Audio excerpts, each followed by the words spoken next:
Good afternoon everyone. Welcome to study service. मैं पुष्पा और आज हम फिजिक्स से रिलेटेड कुछ इम्पोर्टेंट क्वेश्चंस को डिस्कस करेंगे। इससे पहले मैं आपको बता दूं कि स्टडी सर्विस एक ऑफिशियल ऑनलाइन एकेडमी है जहां पर आप HP टेट TGT कमीशन के सभी कोर्सेज को ज्वाइन कर सकते हैं। इन कोर्सेज के बारे में और अगर आपको ज़्यादा जानना है तो उसके लिए जो है आप हमारे स्टडी सर्विस के ऑफिशियल नंबर 7591046600 पर भी कांटेक्ट कर सकते हैं। तो चलिए आज की सीरीज स्टार्ट करते हैं। आज की सीरीज में जो है हम मोशन से रिलेटेड जो न्यूमेरिकल्स है हमारे MCQs है उनको जो है डिस्कस करेंगे। तो यहाँ पे जो है फर्स्ट क्वेश्चन जो है हमारे पास है MCQ जो है वो है द मोशन ऑफ स्विंग। ठीक है, the motion of swing is an example of. ठीक है, यहाँ पे ऑप्शंस दी गई है आपके पास, rectilinear motion, oscillatory motion, circular motion और वाइब्रेटरी मोशन। ठीक है, तो यहाँ पे जो ऑप्शन नंबर बी जो है वो क्या हो जाएगा, करेक्ट हो जाएगा। ठीक है, ऑसिलेटरी मोशन। इसका क्या रीजन है, ऑसिलेटरी मोशन क्या होता है, oscillatory motion is also represented by periodic motion. ठीक है, अब यहाँ पे जो है आप देखेंगे कि स्विंग में क्या होता है आपके पास, इस तरह से जो है स्विंग है आपके पास। ठीक है, इस तरह का मोशन जो है बार बार क्या करेगा, एक ही बात को वो जो है अगेन एंड अगेन जो है फॉलो करता है। ठीक है, तो स्विंग जो है ऑसिलेटरी मोशन को क्या करता है, फॉलो करता है। ऑसिलेटरी मोशन जो है हमारा एक ऐसा मोशन होता है जो अपने पाथ को जो है अगेन एंड अगेन क्या करता है, फॉलो करता है। जैसे आप देख रहे हो कि उस जो है यहाँ पे जो है स्विंग क्या कर रहा है, स्विंग इस तरह से होता है। ठीक है, तो स्विंग जो मोशन होता है वो एक क्या हो गया आपका, ऑसिलेटरी मोशन। तो ऑप्शन नंबर बी जो है हमारी वो क्या हो जाएगी, करेक्ट। नेक्स्ट क्वेश्चन देखते हैं। नेक्स्ट वन है the inertia of an object tends to cause the object. सबसे फर्स्ट ऑफ ऑल हम इनर्शिया के बारे में देखते हैं। ठीक है, यहाँ पे बोला है इनर्शिया, किसी भी ऑब्जेक्ट का इनर्शिया जो है वो जो है उसका क्या कारण है। ठीक है, तो यहाँ पे आपके पास ऑप्शन है to increase its speed, to decrease its speed, ठीक है, to resist any change in its state of motion, to decelerate due to friction. ठीक है, तो यहाँ पे ऑप्शन नंबर सी जो है वो करेक्ट हो जाएगा, क्योंकि जो हमारा इनर्शिया होता है वो क्या होता है, एक इनहेरेंट प्रॉपर्टी है। फर्स्ट ऑफ ऑल जो आपके पास इनर्शिया है वो एक इनहेरेंट प्रॉपर्टी होती है। ठीक है, और सेकंड जो यहाँ पे आप देखेंगे इनहेरेंट प्रॉपर्टी है जो अपनी स्टेट में चेंज नहीं लाना चाहता है। ठीक है, वो जिस स्टेट में है उसी स्टेट में रहने की कोशिश करता है। वहां आपके इनर्शिया में जो है एक्सटर्नल फोर्स जब अप्लाई करेंगे तो वहां उस केसेस में क्या होता है कि अगर ऑब्जेक्ट मोशन में है तो वो मोशन में ही रहने की कोशिश करेगा, और अगर वो रेस्ट में है तो रेस्ट में ही रहने की कोशिश करेगा। मतलब वो एक्सटर्नल फोर्स को क्या करता है, रेजिस्ट करता है। इसीलिए इसको एक इनहेरेंट प्रॉपर्टी भी कहा जाता है। ठीक है, तो यहाँ पे लिखा है to resist any change in state.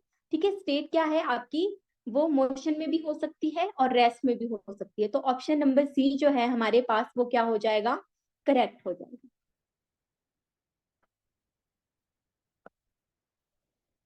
Next question देखते हैं।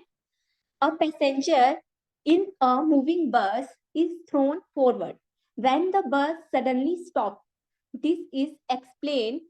यहाँ पे क्वेश्चन में है गिवन कि एक पैसेंजर है जो आपके पास एक जो मूविंग बस है, मतलब बस है मोशन में चलती हुई बस है। ठीक है, इज थ्रोन फॉरवर्ड। ठीक है, मूविंग बस से पैसेंजर को मतलब अगर वो थ्रो करता है, ठीक है, तो फॉरवर्ड डायरेक्शन में जो है क्या करता है, गिरता है। ठीक है, when the bus suddenly stop. ठीक है, जब बस क्या होती है, अचानक से बस रुक जाती है। ठीक है, तो ये जो है हमारा इसका जो ऑप्शन नंबर सी जो है वो करेक्ट हो जाएगा। ये किसकी वजह से होता है, Newton first law of motion. ठीक है, क्योंकि क्या होता है यहाँ पे इनर्शिया का, यहाँ पे इनर्शिया जो है हमारे पास, इनर्शिया का जो टाइप है, इनर्शिया का टाइप जो है आपके पास इनर्शिया इन मोशन। ठीक है, जब हम इनर्शिया इन मोशन की बात करेंगे कि इनर्शिया जब मोशन में हो रहा होता है, ठीक है, तो उस टाइम पे क्या होता है, अब इनर्शिया हो रहा है तो इनर्शिया अभी हमने पढ़ा कि इनर्शिया क्या होता है, अपनी स्टेट को चेंज करने की कोशिश नहीं करता है। ठीक है, मतलब उसको रोकने की कोशिश करता है, रेजिस्ट करने की कोशिश करता है। तो न्यूटन के फर्स्ट लॉ में ही जो है आपका क्या है, इनर्शिया के जो ये वाला टाइप है आपका मोशन, इनर्शिया इन मोशन वाला, उसके अंडर जो है ये चीज आएगी, वो मोशन में ही रहने की कोशिश करेगा। जैसे पैसेंजर जो है वो चलती हुई बस में है, ठीक है, तो वो आगे की तरफ ही गिरेगा क्योंकि बस जो है वो मूविंग है, ठीक है, मोशन में है। ठीक है, तो ये जो है आपका Newton first law of motion का जो है, ये आपका जो ऑप्शन सी जो है वो करेक्ट हो जाए। आई होप आपको समझ आ रहा होगा। नेक्स्ट क्वेश्चन की तरफ मूव करते हैं। क्वेश्चन है हमारा fourth, the inherent property which a body resist any change in its state of motion. अभी अभी मैंने आपको बताया था इनहेरेंट प्रॉपर्टी। इनहेरेंट प्रॉपर्टी जो है हमारी किसकी होती है, इनर्शिया की। ठीक है, या ये क्या करता है, अपने चेंज जो स्टेट हो रही होती है उसको रेजिस्ट करने का मतलब है रोकना। ठीक है, रोकने की कोशिश करता है। ठीक है, तो ये आपकी इनहेरेंट प्रॉपर्टी है जो बॉडी को रेजिस्ट, ठीक है, रेजिस्ट मतलब रोकने की कोशिश करता है, कोई भी चेंज हो रहा होता है मोशन में, तो उसको हम क्या बोलते हैं, इनर्शिया। तो ऑप्शन नंबर सी जो है वो क्या हो जाएगा, करेक्ट। नेक्स्ट क्वेश्चन देखते हैं। क्वेश्चन नंबर फिफ्थ है, 1 न्यूटन। ठीक है, क्वेश्चन है कि 1 न्यूटन जो है वो किसके इक्वल होता है। ठीक है, मतलब उसकी एसआई यूनिट क्या है हमारे पास। ठीक है, तो अगर हम बात करें न्यूटन की, तो न्यूटन जो है वो आपकी फोर्स की एसआई यूनिट होती है। ठीक है, फोर्स की एसआई यूनिट होती है न्यूटन। ठीक है, तो फोर्स का फॉर्मूला अगर हम देखें तो वो होता है मास इंटू एक्सेलरेशन। ठीक है, मास और एक्सेलरेशन की अगर बात करें, एक्सेलरेशन का फॉर्मूला होता है वेलोसिटी अपॉन टाइम, तो इसकी जगह पे अगर हम वेलोसिटी अपॉन टाइम पुट कर देंगे। ठीक है, अब वेलोसिटी की बात करेंगे तो वेलोसिटी का फॉर्मूला होता है डिस्प्लेसमेंट अपॉन टाइम। ठीक है, तो यहाँ पे mass into displacement upon time. ठीक है, तो यहाँ से जो है हमारे पास क्या आ जाएगा, एक्स अपॉन मतलब डिस्प्लेसमेंट अपॉन टी स्क्वायर, ये टी जो है आपका नीचे मूव कर लेगा। ठीक है, तो यहाँ से अगर हम एसआई यूनिट की बात करें, मास की एसआई यूनिट होती है किलोग्राम। ठीक है, डिस्प्लेसमेंट है डिस्टेंस ट्रेवल किया है, इट मीन्स आपकी जो है मीटर। ठीक है, और यहाँ अपॉन में जो है आपके पास क्या है, टाइम का स्केयर, तो इट मीन्स सेकंड का स्केयर। ठीक है, तो यहाँ से अगर हम बात करें, जो ऑप्शन नंबर बी जो है, ठीक है, 1 किलोग्राम, ठीक है, और 1 मीटर पर सेकंड स्केयर जो है, जो हमारी ऑप्शन बी है वो क्या हो जाएगी, करेक्ट। इट मीन्स जो 1 न्यूटन होता है वो उसकी जो एसआई यूनिट होती है, मतलब न्यूटन जो है वो भी एसआई यूनिट है फोर्स की। ठीक है, और 1 Newton is also represented by 1 kg, जो है आपके पास किलोग्राम इंटू 1 मीटर पर सेकंड स्क्वायर। आई होप आपको क्लियर हो गया होगा कि ये किस तरह से जो है 1 न्यूटन जो है 1 किलोग्राम इंटू 1 मीटर पर सेकंड स्क्वायर के इक्वल है। नेक्स्ट क्वेश्चन पे मूव करते हैं। क्वेश्चन नंबर 6 है, force acting for a short duration. ठीक है, यहाँ पे जो है force acting for a short duration, ठीक है, कि फोर्स जो है वो एक्ट कर रही है थोड़े टाइम के लिए, शॉर्ट ड्यूरेशन के लिए। ठीक है, तो यहाँ पे जो है ये आपका क्या हो जाएगा, ऑप्शन नंबर डी जो है आपका करेक्ट हो जाएगा, इम्पल्सिव फोर्स। तो इस जो फोर्स आपकी थोड़े टाइम के लिए एक्ट होती है, short interval of time period के लिए जो है एक्ट होती है, उसको हम बोलते हैं इम्पल्सिव फोर्स। आई होप आपको क्लियर हो रहा होगा कि इम्पल्सिव क्या है आपके पास। ठीक है, इम्पल्स क्या होता है, इम्पल्स आपके पास एक जो है impulse received during an impact, जो है the product of average force and the time of which the force act. ठीक है, ये एवरेज फोर्स होती है। इम्पल्स जो है आपके किसके अंडर आता है, एवरेज फोर्स के अंडर आता है। ठीक है, विद रिस्पेक्ट टू टाइम।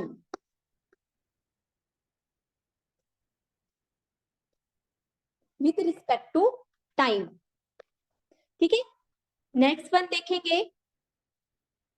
यहाँ से जो है थोड़े टाइम के लिए जो फोर्स जो है एक्ट होती है वो है आपकी impulsive force. Option number B जो है आपकी करेक्ट हो जाएगी। क्वेश्चन नंबर 7 देखते हैं आपके पास। Apparent weight of a body. ठीक है, जो है आपके पास अपेरेंट वेट जो है किसी भी बॉडी का वो इक्वल होगा जब actual wait of a body. मतलब यहाँ पे क्वेश्चन ये है कि आपके पास जो है अपेरेंट वेट जो है किसी भी बॉडी का वो एक्चुअल वेट के बराबर होगा, तो वो किस केसेस में होगा। ठीक है, जब आपकी बॉडी, इफ द बॉडी, आपके पास ऑप्शन है मूव्स विद इंक्रीजिंग वेलोसिटी। अगर बॉडी कैसे मूव कर रही है, इंक्रीजिंग, जब बढ़ रही है वेलोसिटी उस टाइम पे मूव कर रही है। ऑप्शन नंबर बी है रिमेन एट रेस्ट, जब बॉडी रेस्ट पे है। ठीक है, थर्ड ऑप्शन है आपके पास remain in a state of uniform motion. ठीक है, कि जब बॉडी जो है आपकी की स्टेट जो है वो यूनिफॉर्म मोशन है। ठीक है, तो यहाँ पे आपके पास थ्री ऑप्शन, फोर ऑप्शन है। ठीक है, और जो लास्ट वन ऑप्शन है उसको देखेंगे बोथ ऑप्शन बी एंड सी। ठीक है, अगर हम बात करें ऑप्शन बी एंड सी, ठीक है, तो ऑप्शन नंबर डी जो है वो करेक्ट हो जाएगी, क्योंकि अपेरेंट वेट जो है किसी भी बॉडी का हम इक्वल कब मानेंगे, उसके एक्चुअल वेट के इक्वल कब मानेंगे, जब बॉडी आपकी एक तो रेस्ट में होगी और एक आपकी जो है remain in state uniform motion. ठीक है, मतलब मोशन, यूनिफॉर्म मोशन का मतलब है कि लेट अस सपोज आपके पास जो है ये टाइम है, ये आपकी वेलोसिटी है। ठीक है, कोई भी ऑब्जेक्ट है अगर वो उसकी मूवमेंट हो रही है, ठीक है, लेट अस सपोज ये आपके पास टाइम है 1 सेकेंड, 2 सेकेंड, 3 सेकेंड। ठीक है, इसी तरह से अगर हम वेलोसिटी की बात करें, ठीक है, 2 मीटर, 4 मीटर, ठीक है, 6 मीटर, तो यहाँ पे यूनिफॉर्म मोशन हम कब बोलेंगे, जब क्या होगा, जैसे आपके पास 1 सेकेंड में जो है डिस्टेंस ट्रेवल किया 2 मीटर। ठीक है, आपके पास जो है 2 सेकेंड में डिस्टेंस किया कितना, 4 4 मीटर। ठीक है, 3 सेकेंड में डिस्टेंस ट्रेवल किया 6 मीटर। तो ये जो है आपके पास इस तरह से जो है, अगर हम ग्राफ के अकॉर्डिंग देखें तो इस तरह का ग्राफ जब आपके पास आएगा तो इस ग्राफ से हमें क्या आइडेंटिफाई करता है, हमें ये कि हमारा जो मोशन है वो कैसा हो रहा है, यूनिफॉर्म। मतलब देख, अगर आप देखेंगे कि टाइम भी बराबर बढ़ रहा है आपका, इंक्रीज हो रहा है। अगर टाइम 1 सेकेंड इंक्रीज हो रहा है तो वेलोसिटी जो है वो कितनी हो रही है, मतलब डिस्प्लेसमेंट जो है वो कितनी हो रही है आपकी, 2 मीटर। ठीक है, अब नेक्स्ट अगर देखेंगे, टाइम अगर 2 सेकेंड है, ठीक है, तो वेलोसिटी कितनी हुई, 4 मीटर। इट मीन्स देखो, अगर यहाँ पे आप देखें सभी में कितने कितने का डिस्टेंस है, 1 1 टाइम में 1 1 सेकेंड का, और अगर हम वेलोसिटी में बात करें तो 2 2 मीटर की, मतलब 2 2 का ही डिफरेंस आ रहा है, इक्वल डिफरेंस आ रहा है, तो that is known as uniform motion. ठीक है, तो ऑप्शन जो है बी और सी जो है आपकी क्या हो जाएगी, करेक्ट। जब आपके पास कोई भी बॉडी जो है रेस्ट में होगी या फिर जो उसकी स्टेट है वो यूनिफॉर्म मोशन में होगी, तो हम कहेंगे कि अपेरेंट वेट जो है किसी भी बॉडी का वो एक्चुअल वेट के बराबर होगा। नेक्स्ट क्वेश्चन देखते हैं। What is the CGS unit of force. ठीक है, फोर्स की सीजीएस यूनिट क्या होती है। अब आपको मैंने पहले ही बता दिया कि ऐसा यूनिट हम पहले ही देख चुके हैं। ठीक है, फोर्स का फॉर्मूला मास इनटू एक्सेलरेशन, ये एक्सप्लेनेशन जो है अभी हमने पीछे की थी। ठीक है, फोर्स की ऐसा यूनिट की बात करेंगे तो न्यूटन भी होती है, और न्यूटन को हम और किस तरह लिख सकते हैं, किलोग्राम, और एक्सेलरेशन को अगर हम करेंगे तो आपका आएगा मीटर पर सेकंड स्क्वायर। ठीक है, ये हो गई आपकी एसआई यूनिट। और अगर हम सीजीएस यूनिट की बात करेंगे तो सीजीएस यूनिट होती है डाइन। ठीक है, ऑप्शन नंबर बी जो है करेक्ट। और अगर इस फॉर्म में देखेंगे तो किलोग्राम का हो जाएगा ग्राम, मीटर का हो जाएगा सेंटीमीटर, और आपके पास सेंटीमीटर पर सेकंड स्क्वायर। तो ऑप्शन नंबर बी जो है हमारी सीजीएस यूनिट हो जाएगी फोर्स की। आई होप आपको क्लियर हो रहा होगा। नेक्स्ट क्वेश्चन देखते हैं। Which is the type of inertia. ठीक है, मैंने आपको बताया था, अभी हम इनर्शिया की बात कर रहे थे कि इनहेरेंट प्रॉपर्टी है, ये अपनी स्टेट को क्या करती है, मतलब चेंज होने से पहले ही उसको रेजिस्ट करने की कोशिश करती है कि उसके स्टेट में कोई भी चेंज ना आए। ठीक है, अब यहाँ पे हम बात करते हैं टाइप्स की। इनर्शिया के अगर टाइप्स की बात करें तो इनर्शिया के टाइप्स जो है इस तरह से ऑप्शन दिए, inertia of rest, inertia of motion, inertia of direction. ठीक है, तो ये तीनों ही जो है इनर्शिया के टाइप्स होते हैं। तो ऑप्शन नंबर डी क्या हो जाएगा correct, all of these. Option number D जो है हमारा यहाँ पे करेक्ट हो जाएगी। ठीक है, इनर्शिया के ये 3 टाइप्स है आपके। लास्ट क्वेश्चन पे मूव करते हैं। लास्ट क्वेश्चन है हमारे पास, when an external force is not applied to the system, its total momentum। यहाँ पे क्वेश्चन में गिवन है कि अगर कोई भी बाहरी फोर्स अप्लाई नहीं की जाती है किसी भी सिस्टम पे, कोई भी ऑब्जेक्ट है, कोई भी सिस्टम है, उस पे अगर एक्सटर्नल फोर्स अप्लाई ना की जाए तो आपके पास जो है टोटल मोमेंटम कितना होगा। ठीक है, तो ऑप्शन है आपके पास कि टोटल मोमेंटम मतलब क्या होगा आपके पास। ठीक है, वो इंक्रीज होगा या वो डिक्रीज होगा या वो रिमेन कांस्टेंट रहेगा या रिमेन जीरो। ठीक है, तो यहाँ पे ऑप्शन नंबर सी जो है वो करेक्ट हो जाएगी। अगर कोई भी एक्सटर्नल फोर्स नहीं लगाई जाती है तो जो मोमेंटम है वो क्या रहेगा, रिमेन कांस्टेंट, कोई चेंज नहीं आएगा उसमें। ठीक है, और ये जो है किस पे डिपेंड करता है, ये करता है न्यूटन के थर्ड लॉ पे डिपेंड करता है। न्यूटन थर्ड लॉ, जो न्यूटन थर्ड लॉ है, as you all know Newton third law जो है, every action has an equal and